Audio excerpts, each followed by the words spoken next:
Once upon a time, in a peaceful village nestled in the hills, there lived a wise old man named Samuel.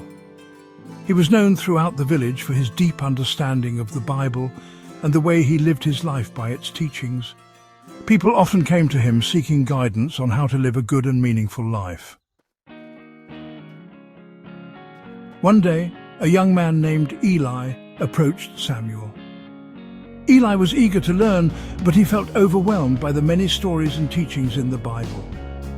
Eli, Samuel, I want to live a life that pleases God, but there is so much to understand. What are the most important things I need to know? Samuel smiled kindly and invited Eli to sit by the fire. Samuel, Eli, the Bible is a vast and beautiful book with many lessons. But if I had to share with you the most important things, I would focus on three key teachings: love, faith, and forgiveness. Eli listened closely as Samuel continued. Samuel, first, love. In the Bible, we learn that God is love and we are called to love one another. Jesus himself said, "Love your neighbor as yourself," Matthew 22:39. This means showing kindness, compassion, and care to others, even when it's hard. Love is the greatest commandment. Samuel's second, faith. We must trust in God's plan for us even when we can't see the whole picture. The Bible teaches us that without faith it is impossible to please God. Hebrews 11:6. Faith gives us strength in difficult times and helps us to grow in our relationship with God. Samuel. Finally, forgiveness. Jesus taught us to forgive those who wrong us, just as God forgives our sins. He said, "Forgive and you will be forgiven," Luke 6:37.